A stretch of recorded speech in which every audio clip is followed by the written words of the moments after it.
When we talk about Russian-American relations, I would like to say that if we limit them only to military realm, strategic realm, it will be a big disservice to our relations. And that would mean also that we are still psychologically in the set mind of the Cold War. We do have economic relations that are developing pretty steadily.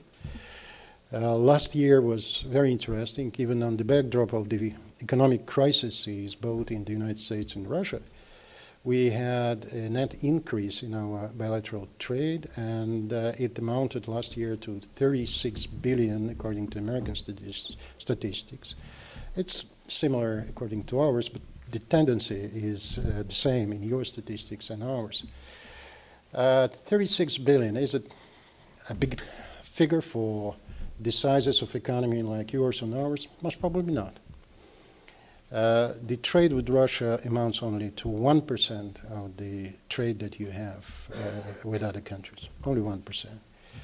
The United States for us isn't among the biggest partners either. Europe, EU countries are much, much greater.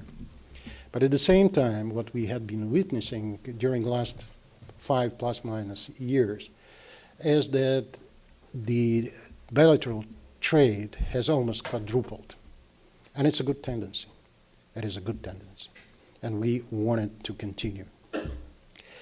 A new feature in our relations. During the last 4 to 5 years, Russian private business has invested around $12 billion in the US economy. That's a new feature in our relations that simply didn't exist, say, 10 years ago. And it's something that we are willing to encourage because it's bilateral.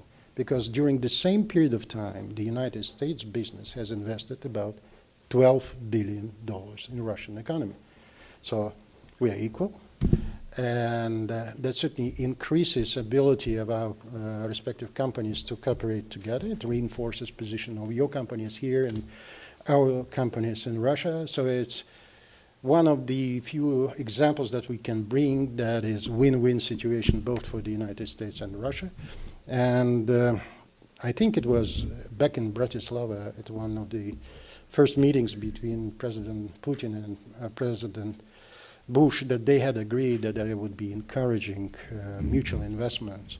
And they did, and it worked. And we hope that tendency is going to continue. But it's tendency that is not dictated by the governments. It's something that the private businesses do. We have invested heavily in metal productions here. I think the Russian-owned companies produce around 30% of steel produced in the United States, which is good. We like it. By the way, I do not know whether you are aware what was the most popular car in Russia last year. Ford Focus. Built near St. Petersburg as a result of Ford investment in Russia. We encourage that to continue as well. Those are good tendencies. We think that apart from pure trade and mutual investment, we have a lot to do together in science and technology. You are a huge scientific country. We are also very important. We still preserve a wonderful school of sciences. And it's something that I know both scientists here in the United States and Russia want to expand. And I hope it's going to happen.